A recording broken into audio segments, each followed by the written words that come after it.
Donc bonjour à tous, me revoilà après, je crois, 2 mois d'absence. Mais pendant ces 2 mois, il s'est passé des choses. J'ai essayé de travailler encore et toujours sur le projet. Et du coup, je voulais vous partager un petit peu où j'en suis.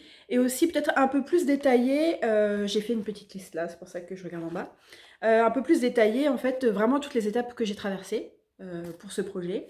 La première étape, par exemple, c'était de quitter mon emploi parce que j'étais salariée. Alors, j'ai quitté l'emploi, non pas pour le projet, mais je l'ai quitté pour suivre mon conjoint en Bretagne. Il est là. Là. Et donc, au final, quitter son emploi, c'est franchement l'une des premières étapes à faire.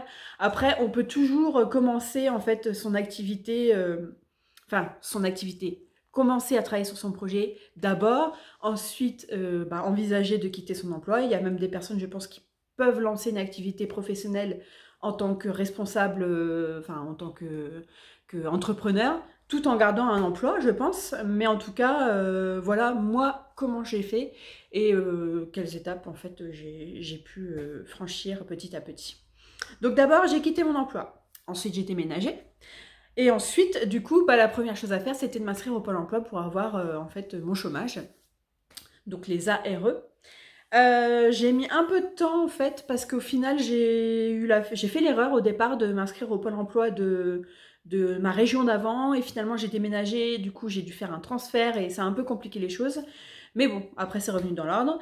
Et puis voilà, donc au final j'ai vu une conseillère assez rapidement et puis voilà, elle était vachement sympathique. Et c'est grâce à elle aussi que j'ai pu enchaîner assez rapidement en fait sur mon projet. Donc j'ai eu un rendez-vous avec elle. Au début, voilà, on a un premier rendez-vous juste pour savoir si on doit avoir le chômage, etc. Enfin, on l'a automatiquement, mais voilà, ils veulent quand même avoir un rendez-vous avec nous pour vérifier, voilà, faire notre profil, faire notre CV, pour être sûr qu'on va continuer à chercher un emploi. Ensuite, j'ai eu un autre rendez-vous avec elle où, dès le départ, en fait, je lui avais dit que je voulais monter mon projet. Et là, c'était plus un rendez-vous où vraiment, je voulais avancer, quoi, et je voulais vraiment qu'elle me donne des outils, en fait, pour avancer. Et donc, c'est là qu'elle m'a proposé de faire un actif créa avec la BGE. Et du coup, avec la BGE, alors je sais jamais, je crois, ce que veut dire BGE, je ne sais plus. Il y a gestion dedans. Je sais plus, mais en tout cas, globalement, il y a des BGE un peu partout en France. Et du coup, pour Actif Créa, c'était 5 rendez-vous avec une conseillère à la BGE, donc pour aider à constituer le projet, à travailler dessus. Donc je pense que pour certaines personnes, ça peut suffire. On peut très bien faire un Actif Créa et avoir un projet peut-être simple à mettre en place. Je pense par exemple quand on souhaite quand on sait, par exemple, j'aurais pu me mettre graphiste à mon compte, et dans ce cas-là, j'aurais pas eu encore tous les outils que j'ai eu après, mais il n'empêche que c'est quand même beaucoup plus simple à monter comme entreprise. Donc ensuite, une fois que j'ai fait ces 5 rendez-vous avec Actifrea, à la fin, ma conseillère m'a dit, euh, voilà, maintenant le projet est entre guillemets un peu plus précisé, et donc il manque plus qu'à faire, voilà, soit une autre formation, ou soit réfléchir encore plus, essayer de trouver un local, faire ceci, faire cela. Et donc entre-temps, très rapidement, j'ai eu une opportunité au niveau d'un local. Ce qui fait que très vite, voilà, j'appelle ma conseillère en catastrophe en lui disant bon, j'ai plus de rendez-vous avec vous, mais en attendant, j'ai un local. Le propriétaire veut signer un bail rapidement, donc j'aimerais en fait avoir de l'aide pour constituer une entreprise rapidement. Et donc là, elle me dit bon ok, on prend rendez-vous tout de suite avec un comptable. Donc elle me donne rendez-vous carrément au sein de la BGE avec un comptable. Donc je rencontre Jérôme, le comptable qui est le mien actuellement. Et donc, au final, à la BGE, ils ont quand même voulu un peu me faire freiner. Elle m'a dit quand même, signe pas de bail tout de suite, ça c'est clair, parce que tu t'engages sur 3 ans. Et donc, au final, elle a essayé de me dire, bon, écoute, nous, on a une formation. Donc, ça faisait plusieurs fois qu'elle a essayé de me la vendre, sa formation. Ça s'appelle le CCPE. Alors, pareil, je ne sais plus à quoi correspondent les lettres. Et du coup, c'est une formation qui correspond, c'est 10 jours sur un mois. Oui, c'est ça. 10 jours sur un mois, donc c'est quand même assez éparpillé. Et donc voilà, vous travaillez sur votre projet à fond les ballons. Et en plus, bah, vous avez en fait carrément des intervenants qui viennent, des professionnels. On a rencontré voilà, du monde, beaucoup de comptables. On a rencontré voilà, les assurances, on a rencontré les banques, on a rencontré le RSI. Enfin voilà, on a rencontré vraiment des acteurs dans tous ces domaines. Et on a appris vraiment énormément de choses. Donc c'était vraiment bien. C'était une très bonne formation. C'est pas une formation qui est parfaite, il y a plein de choses à redire, mais il n'empêche que je me suis sentie quand même grandie de cette formation et j'ai appris beaucoup. Et donc, une fois que j'ai fini cette formation, j'étais toujours pas prête non plus à me lancer, à signer un bail en tout cas, puisque il y a des financements, etc. À réclamer avant. Donc, je suis allée à la Chambre des métiers pour ensuite faire ce qu'ils appellent un pass actif. En fait, les noms, ils changent tout le temps, alors du coup, c'est un peu compliqué, mais en gros, je suis suivie par une conseillère à la Chambre des métiers pendant 3 ans. Et donc, cette personne-là était en mesure de m'aider à demander un prêt d'honneur. Donc, un prêt d'honneur, c'est un prêt à taux zéro. Le montant, j'ai du mal à voir à peu près jusqu'où ça peut aller. Je pense que ça dépend des dossiers. C'est un peu en fonction du projet qu'il détermine le montant. J'ai peur de dire une bêtise, mais je crois que c'est ça.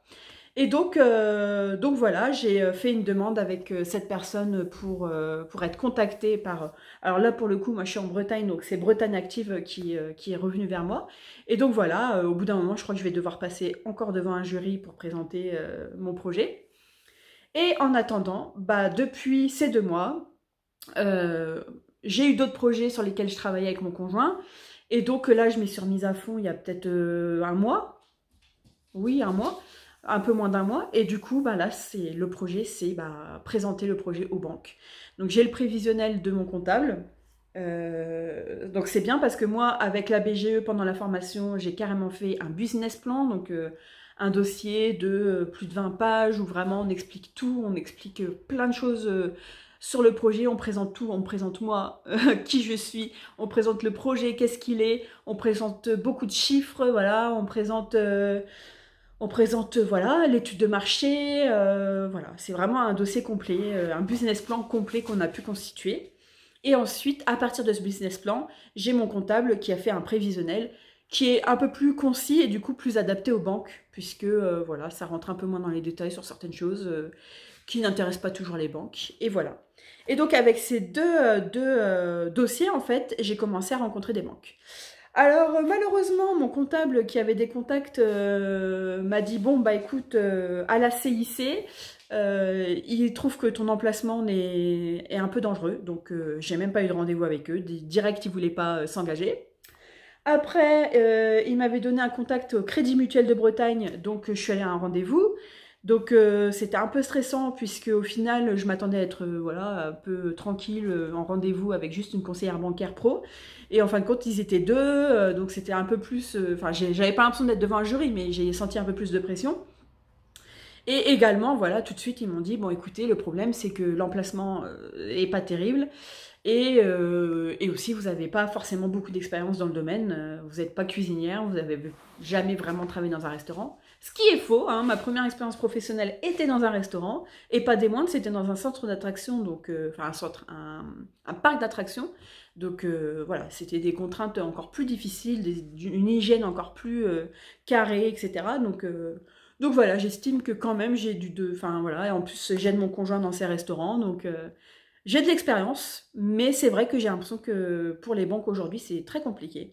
Alors pourtant le prêt que je demande est vraiment pas gros, donc j'ai du mal à comprendre, mais bon, il s'avère que j'ai eu un troisième rendez-vous, enfin là le premier avec le CIC j'ai pas du tout eu de rendez-vous.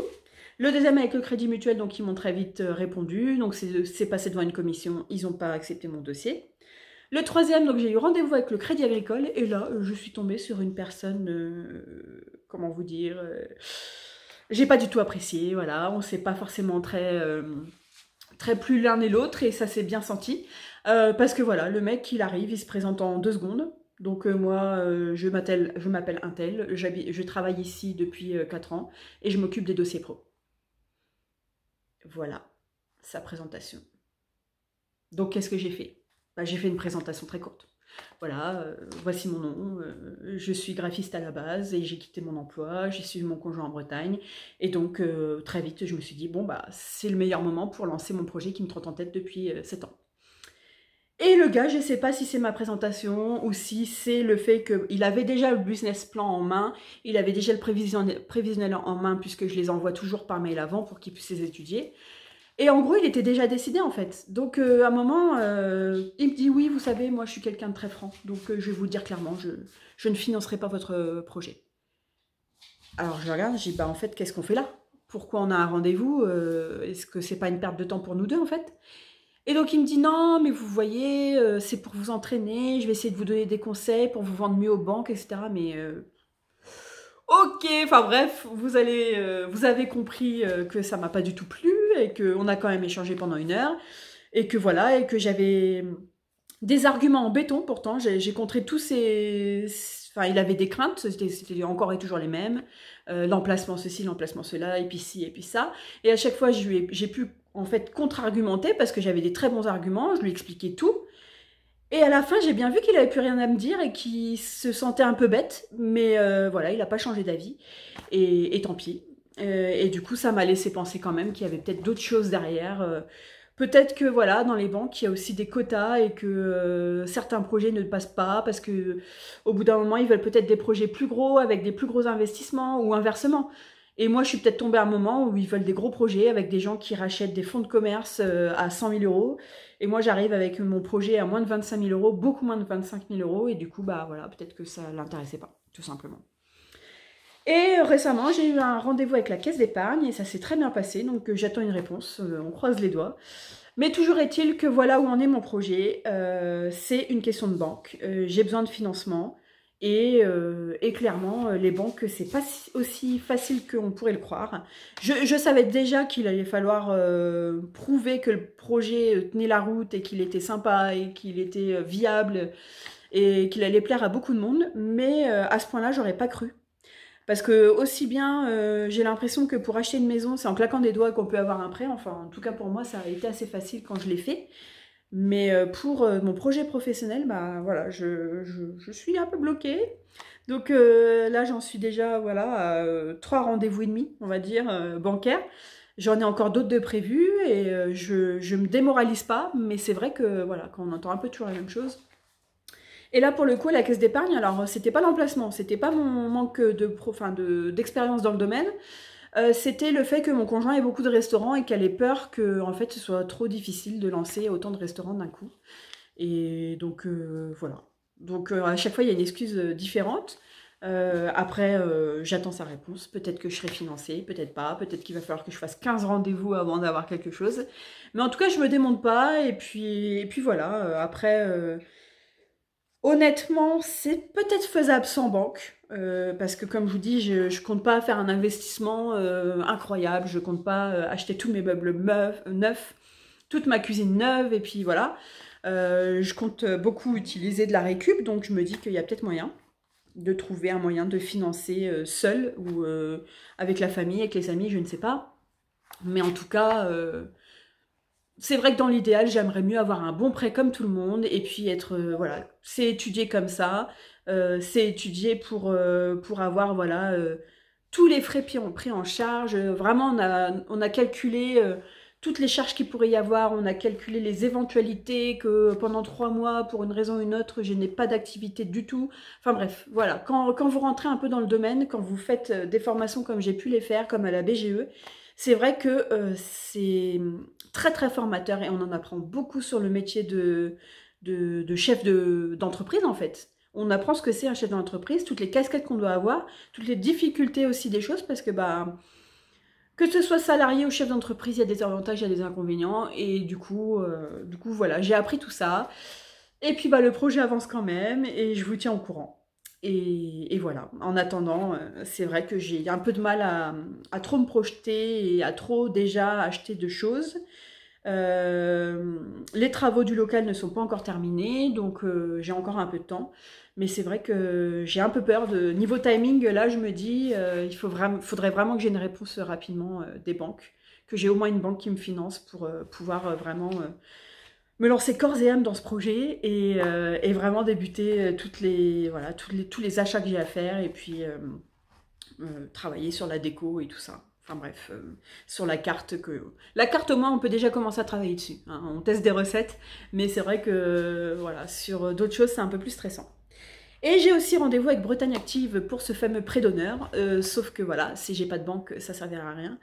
Mais bon, on verra bien, on garde espoir, c'est un beau projet, donc il n'y a pas de raison.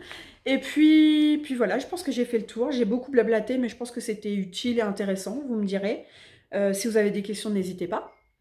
Et voilà, c'est un peu un parcours qui peut servir à plein d'entreprises différentes. En fait, c'est pas forcément dans la restauration. Donc, ah oui aussi, j'ai quand même fait une formation en restauration de 2 jours.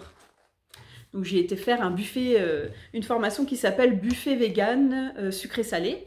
Et du coup, bah, c'était intéressant parce que moi qui n'ai eu l'habitude de faire des formations que dans mon domaine de graphisme, c'est vrai que j'avais un peu peur, quoi. J'avais beaucoup d'appréhension. Je me suis dit, mais je vais être la plus nulle du groupe et tout ça, machin.